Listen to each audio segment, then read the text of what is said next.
When the men who would become the Red Tails first stepped onto the hot Alabama tarmac at Tuskegee Army Airfield in 1941, few in the United States Army Air Forces believed they would ever see combat, let alone become the single most reliable bomber escort unit of the entire war. They were trained under a cloud of doubt so thick it seemed engineered to break them before they ever touched a cockpit. Military officials, influenced by racist pseudoscience and decades of segregation, insisted that African Americans lacked the discipline, reflexes, and technical aptitude required to fly advanced fighters. Some officers openly predicted the program would collapse within months.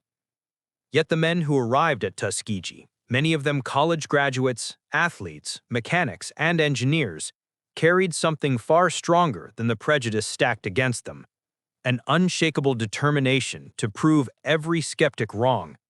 Their training regimen reflected both the Army's caution and its quiet fear that failure would validate segregationist beliefs. Tuskegee cadets endured stricter medical exams, longer academic courses, and tougher check flights than white trainees. Instructors like Chief Flight Instructor Charles DeBow and Captain Benjamin O. Davis, Jr., a West Point graduate who had survived 4 years of silence and racism at the academy, demanded excellence not simply because it was necessary, but because they knew the entire fate of the program and the future of black aviation rested on each cadet's shoulders. The early aircraft they trained on, the BT-13 Valiant and AT-6 Texan, became symbols of their resolve. Every hour spent in the cockpit was another step toward disproving the War Department's assumptions. One by one, cadets who were expected to fail soared through check rides, formation drills, and gunnery training. Graduation ceremonies at Tuskegee became quiet acts of resistance, a demonstration that skill had no color. By mid-1942, the Army could no longer deny the results. The 99th Fighter Squadron was activated and deployed first, initially flying P-40 Warhawks in North Africa.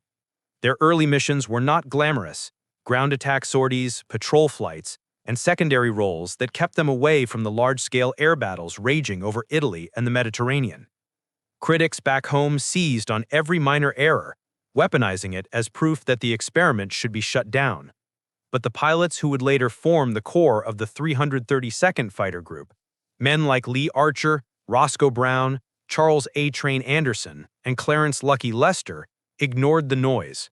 They flew their assignments with methodical precision, surviving encounters that would have broken less disciplined squadrons. Everything changed in October 1943 when the Army reorganized African American aviation units into the newly formed 332nd Fighter Group, stationed at Ramitelli Airfield in Italy. Now operating under the 15th Air Force, they prepared for a mission unlike anything they had handled before, escorting bombers deep into the heart of Germany. But before they could earn that mission, they had to prove themselves all over again. Their early aircraft, P-39 Airacobras and later P-47 Thunderbolts, were rugged but lacked the high-altitude performance needed to defend B-17s and B-24s from Luftwaffe interceptors. Yet the men of the 332nd treated every sortie as if the world were watching. They built a reputation for discipline, cohesion, and reliability, traits the bomber crews desperately needed after suffering catastrophic losses in 1943. By early 1944, the transition to the sleek, long-range P-51C Mustang transformed the group. The red-painted tails, originally just a squadron identifier, became their signature. At last, the Tuskegee Airmen had a fighter worthy of their skill.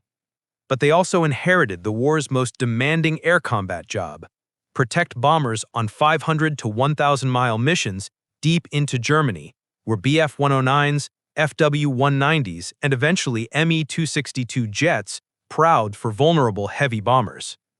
Other escort groups had developed the reputation, fair or not, of leaving their bombers to chase German fighters for personal glory and kill credits. The 15th Air Force leadership made it clear the 332nd would be judged not on kills, but on how many bombers returned home. With that mandate, the Red Tails embraced a doctrine that would shock the Luftwaffe and earn them the eternal respect of bomber crews: never leave the bombers.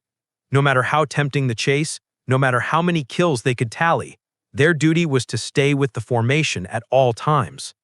It was a doctrine rooted in discipline, forged from prejudice, and sharpened by the knowledge that any mistake would be used to discredit their entire unit. While still on the ground at Remetelli, bomber crews from the 5th, 47th, and 49th Bomb Wings whispered skepticism. Could these new pilots, black pilots, untested in the deepest reaches of Germany's defenses, really protect them from the elite fighters of Jagdgeschwader 27 or JG-53? But when the 332nd launched their first long-range escort missions in early 1944, the skeptics fell silent. The Red Tails flew in tight, unwavering screens around the bombers, turning every attack run from the Luftwaffe into a deadly risk. The stage was set for a transformation no one had expected. The most doubted pilots in the U.S. Army Aviation Forces were about to become its most trusted guardians. Their legend and their unmatched escort record would be written in the skies over Ploiești, Vienna, Munich, and Berlin.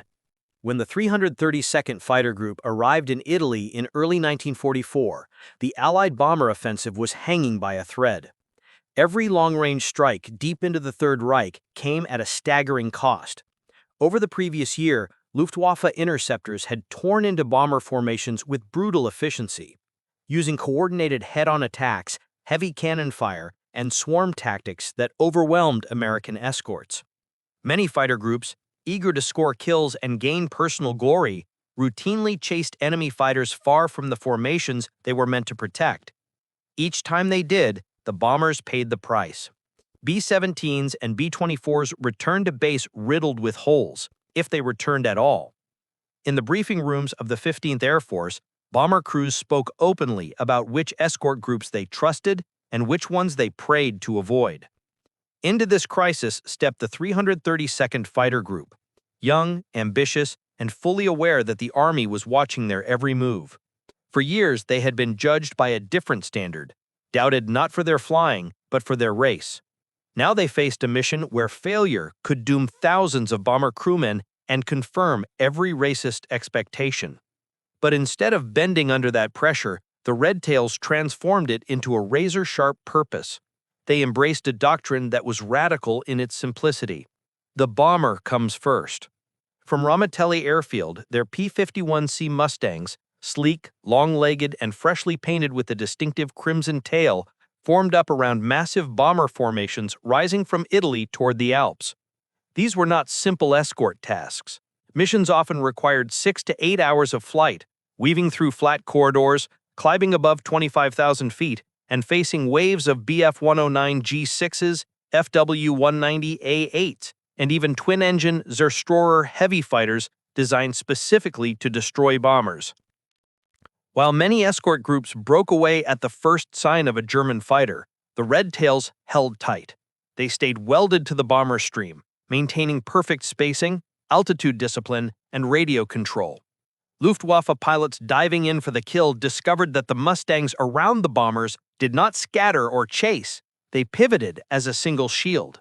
The German tactic of drawing escorts away simply did not work. The 332nd refused to be baited. This unwavering discipline startled both sides. At first, bomber crews doubted what they were seeing. In early missions over Romania and Austria, B-24 crews from the 304th and 454th bomb groups looked out their waistgun windows and saw the Red Tails holding formation mile after mile, never drifting, never abandoning them for a personal score. After years of being left exposed by escort units that chased kills, the steadiness of the Red Tails felt unreal. Gunner diaries and mission logs from the period often contain the same phrase, "They never left us." The Red Tails' radio discipline became legendary. They did not clutter communication channels with chatter. They called contacts clearly, maneuvered smoothly, and rotated positions to avoid fatigue. The bomber crews began sending messages back down the line. "We want the boys with the Red Tails." Requests like that were unheard of in an army still deeply segregated, and they spread quickly. Even Luftwaffe pilots noticed. Jagdgeschwader 27 and JG-53 pilots reported that the Schwarze Piloten mit roten Heckleitwerken, the black pilots with red tail surfaces, were unusually difficult to lure away from bombers. The tactic of feinting to draw off escorts, a mainstay of German interception strategy, failed completely. The Red Tails stayed glued to the defensive box, regardless of what the enemy did. What made their discipline even more extraordinary was that the Tuskegee Airmen were hungry to prove themselves. Every pilot in the 332nd knew that kills meant prestige and advancement, yet they also understood a deeper truth. Their unit would be judged not on their victory tally, but on how many bombers could return home because of them. Each time they ignored a tempting chase and maintained position on the bombers, they reinforced a reputation that would soon reshape the strategic air war. Their first major demonstration came during escort missions to Anzio, Ploiesti, and Budapest. Over heavily defended targets, oil factories, aircraft factories, rail yards, the Luftwaffe threw everything it had. FW-190s dived through the bomber streams firing rockets. Bf-109s made head-on passes with 30mm Mk-108 cannons capable of ripping a B-17 in half. Yet the Red Tails fought them off again and again, not by chasing, but by forming an impenetrable bubble of protection. On these missions, their philosophy paid immediate dividends. While bomber losses across the Mediterranean were still significant, the loss rate on missions escorted by the 332nd dropped dramatically. Commanders noticed, crews noticed. Even German interrogation reports from captured Luftwaffe pilots noted that the red-hooked Mustangs, their term for the Red Tails, guarded the bombers with unusual stubbornness. As the months passed, the Red Tails' approach hardened into doctrine. It became part of their identity, more binding than race, more defining than the paint on their aircraft. They were no longer simply a fighter group, they were the bomber's shield. And that purpose, forged through discipline and sharpened by prejudice, would carry them into the battles where they would make history. Berlin, Munich, Linz, and the skies over the Danube, where German pilots realized these new escorts were unlike anything they had faced before. The 332nd had not yet set their record. They had not yet earned the title of the best escort group of the war. But by early 1944, one thing was already clear. In a sky filled with danger, the Red Tails were the one escort unit that bomber crews trusted with their lives. By the summer of 1944, the Red Tails had become more than an escort group. They had become a myth whispered across bomber squadrons and discussed with growing frustration inside Luftwaffe ready rooms. The German fighter pilots, who had built their reputations shredding American bomber formations, now found themselves confronting an escort screen unlike anything they had faced before.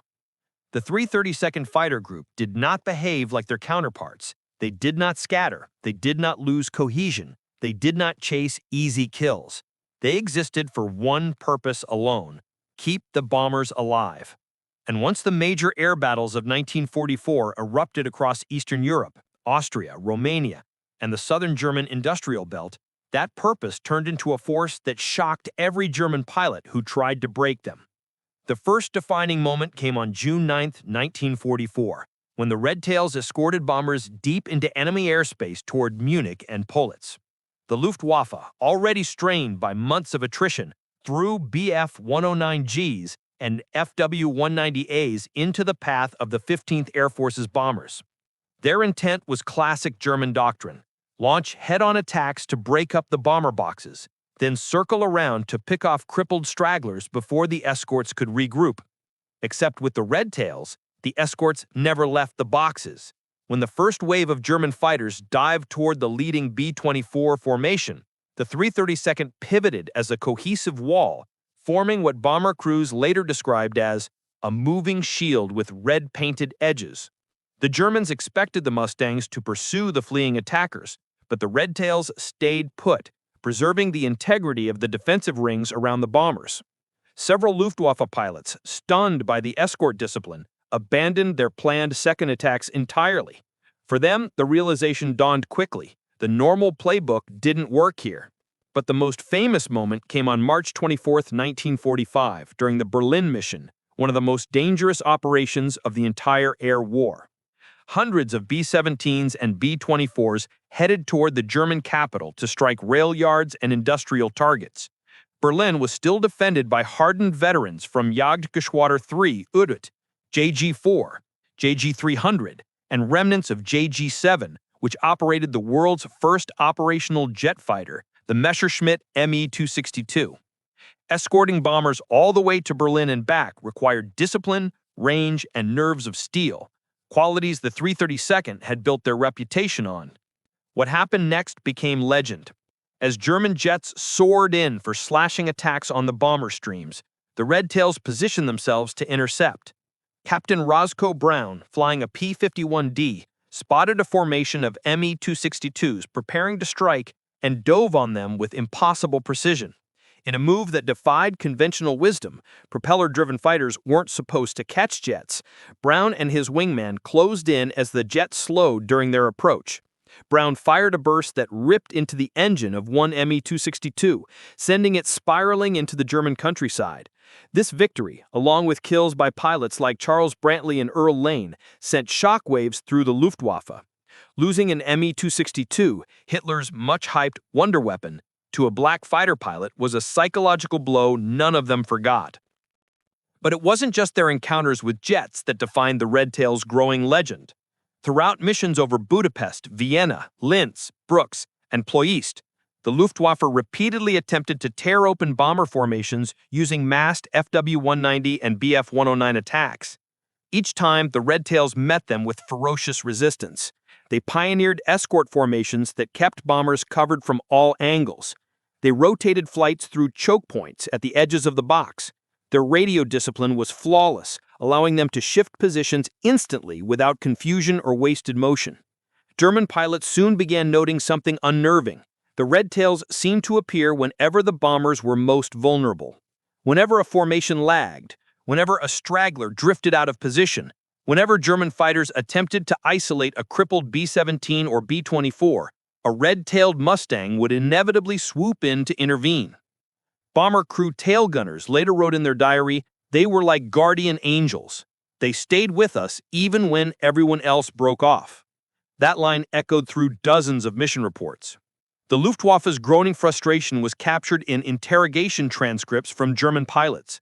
They complained that the Schwarzen Mustangs, black-flown Mustangs, refused every feint and bait tactic. They could not be drawn away. They flew with unnatural discipline. They were a barrier of red tails we could not penetrate. By late 1944, whenever bomber crews were briefed for a deep strike, they asked the same question: "Are the red tails with us?" When the answer was yes, a wave of relief passed through the room. Meanwhile, Luftwaffe morale sank. Jagdgeschwader 27, Jagdgeschwader 53, and Jagdgeschwader 301 pilots reported that escort groups normally broke apart under pressure, but not the Red Tails. Their refusal to chase kills created an escort pattern the Germans had not expected and could not counter. Through the battles of summer 1944 and early 1945, the Red Tails proved over and over that their discipline was not a slogan, it was a weapon. Evolving from suspicion and racism to battlefield dominance, they had become the one escort group the Luftwaffe could neither outfly nor outthink. The air battles of 1944-1945 did not just showcase their skill, they broke the enemy's confidence completely. By the end of 1944, bomber crews across Italy, the Balkans, and southern Germany had reached a unanimous conclusion. If the Red Tails were overhead, survival chances tripled. This wasn't exaggeration. It wasn't wartime rumor or morale boosting. It was mathematics, cold, undeniable, written into the mission reports of the 15th Air Force. In 179 bomber escort missions, the 332nd Fighter Group lost only 27 bombers. No other escort group in the Mediterranean or European theater matched a record remotely close. And the more deeply historians studied the air war, the more astonishing this number became. The 15th Air Force regularly lost dozens of bombers per month to flak, weather, and enemy interceptors. Across 1943 and early 1944, certain missions, Schweinfurt, Regensburg, Wiener Neustadt, had nearly wiped out entire bomb wings. Escort groups faced impossible odds, and every unit had bad days, except the Red Tails. Their record was the product of an almost impossible combination of discipline, skill, tactical innovation, and a singular focus on mission purpose. Unlike many fighter units which judged success by victory credits, the 332nd defined success by a single question: how many bombers came home? Their commanders drilled it into every pilot. A kill meant nothing if one bomber was lost. If a B-24 went down because a Mustang left the formation in pursuit of glory, that kill was worthless. This philosophy was not just moral, it was tactical genius. Luftwaffe doctrine relied heavily on drawing escorts away from bomber streams. German fighters would dive in aggressively, then break away at high speed, hoping the American escorts would bite and chase them. The moment they peeled off, other German fighters swarmed the now unprotected bombers. Most escort groups, staffed with aggressive dogfighters eager to prove themselves, fell for the trap repeatedly. But the Red Tails didn't. They held formation every single time. When Bf-109Gs or FW-190As dove across the bomber nose, the Red Tails responded with measured, precise moves, not pursuit. They positioned themselves to block follow-up attacks, not chase the attackers. This frustrated the Luftwaffe's most experienced aces. Pilots from JG-53 and JG-27 reported that the red-tailed Mustangs behaved in ways they had never seen from escort groups. One German pilot complained in an interrogation report, "They do not behave like the others, they refuse the bait." And because they refused the bait, their bomber losses stayed near zero. One of the clearest demonstrations of their effectiveness came during the massive escort missions to Romania's oil fields. Ploiesti had some of the densest flak and fighter defenses in Europe. Luftwaffe units from JG-52 and JG-53 waited at high altitude for straggling bombers. The Red Tails, flying their P-51Cs and P-51Ds, formed tight, rotating screens around the bomber boxes. Even when flak bursts forced bombers to scatter, the Red Tails reformed instantly, covering damaged aircraft and guiding them home. In multiple escort missions to Vienna, Munich, and Linz, they repeated this pattern. Their kill tally grew, but only insofar as it protected the bombers. They claimed dozens of enemy aircraft in these battles, yet their bomber losses stayed shockingly low. The strict discipline that once seemed restrictive became a lethal advantage. Yet the numbers only tell part of the story. What truly cemented their legend was how bomber crews felt about them. Diaries, letters home, and mission logs are filled with praise. "Those red-tailed fighters never left us. I'd fly anywhere with them. Best damn escort in the Army Air Forces." Many bomber crews believed the Red Tails had supernatural timing. Every time a B-17 or B-24 was damaged and began to lag behind the formation, a prime target for Luftwaffe hunters, a red-tailed Mustang appeared beside it. These weren't coincidence or luck. The 332nd prioritized falling behind and crippled bombers, knowing that's where the Luftwaffe struck hardest. Bomber crews clinging to life in frozen, bullet-torn airframes watched as Tuskegee pilots flew so close they could see the pilots' faces. Sometimes the Mustangs rocked their wings in reassurance, a silent promise that the bomber was not alone. This bond was emotional as much as tactical. The bomber crews didn't just respect the Red Tails, they trusted them. In a segregated army where many white servicemen had never interacted with African Americans outside of limited roles, the Red Tails shattered stereotypes every time they escorted a bomber home. Their legacy grew even larger in early 1945 when they achieved a rare feat, shooting down German jets. Me-262s were meant to be unstoppable, slashing through bomber streams at 540 miles per hour. Yet the Red Tails learned how to exploit the jet's vulnerability, its slow acceleration during landing and takeoff. On March 24, 1945, during the Berlin mission, pilots like Roscoe Brown, Charles Brantley, and Earl Lane attacked Me-262s as they lined up for landing. Brown shot one down, an extraordinary achievement for a propeller-driven fighter. Despite these kills, their bomber loss record remained their proudest accomplishment. While other escort groups lost dozens, sometimes hundreds of bombers across the war, the Red Tails lost just 27 in 179 missions, a number so low that for decades people assumed it must be myth. But the records are there, carefully kept by the 15th Air Force. And they showed that the most doubted fighter group in U.S. history became the best protector of American bomber crews. trusted above all others.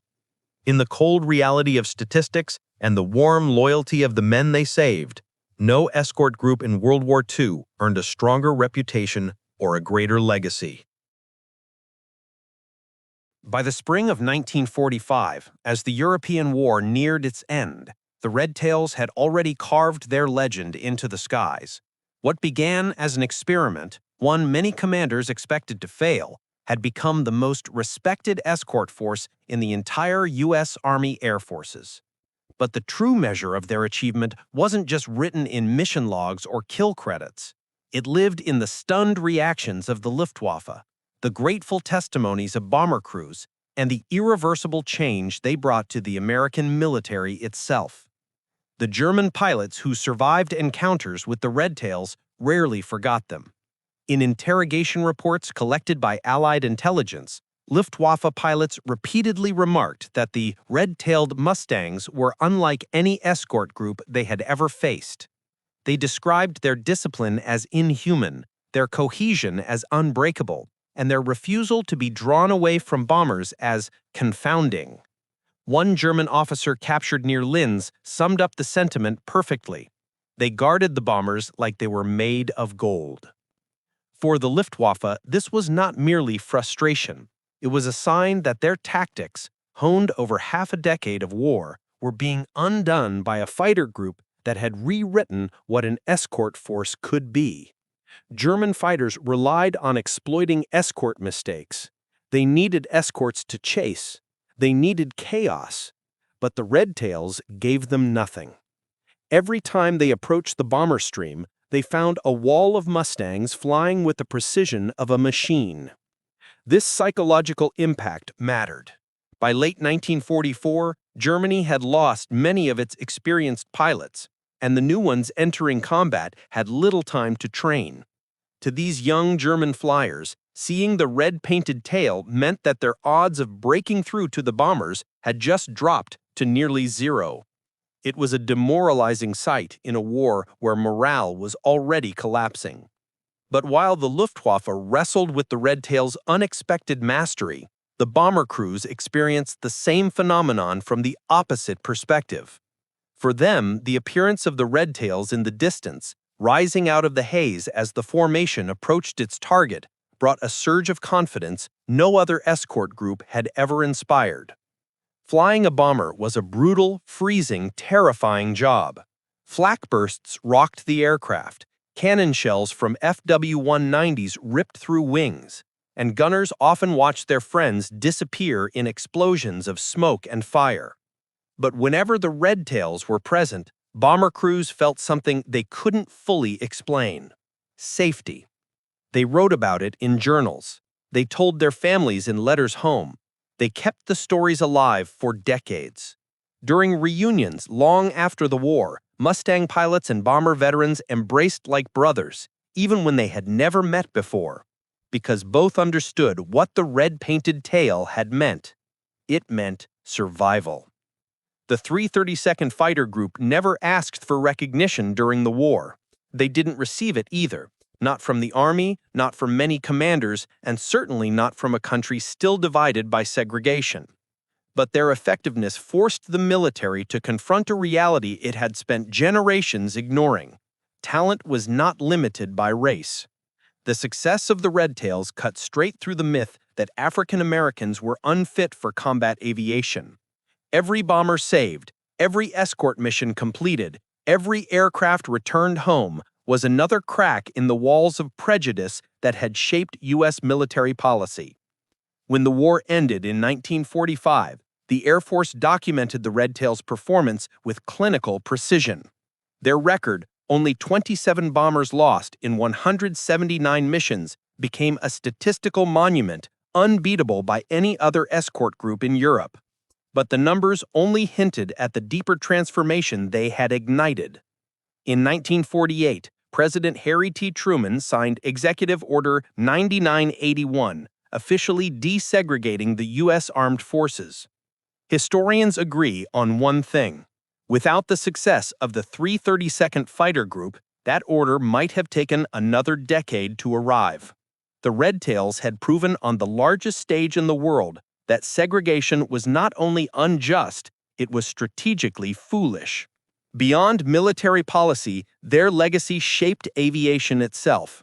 Many former Redtails became flight instructors, commercial pilots, engineers, or commanders in the post-war Air Force. Their example inspired generations of black aviators and set a precedent for excellence that echoed into the jet age, the space race, and even NASA. Their impact also extended across the Atlantic. When captured German pilots learned after the war that the disciplined Mustang unit had been composed entirely of black Americans, men their own society would have dismissed, they were stunned. Many admitted that they had assumed the Redtails were elite volunteers selected from the best white American units. They had no idea the men who had frustrated them again and again had been fighting two battles simultaneously, one against the Luftwaffe and one against their own country's prejudice. Today, the image of the P-51 Mustang with red-painted tail surfaces remains one of the most iconic symbols of World War II aviation. Museums, documentaries, and films have immortalized their accomplishments. But the true legacy of the Redtails is not in Hollywood dramatization. It is in the bomber crews who survived because of them, in the change they forced upon the U.S. military, and in the way they transformed the very definition of courage and professionalism. The Luftwaffe feared them, the bomber crews trusted them, and history remembers them. The Tuskegee Airmen began the war doubted, restricted, and underestimated. They ended it as the finest bomber escort group in the greatest conflict the world had ever seen. Guardians whose red tails became a promise. As long as we are here, you will make it home.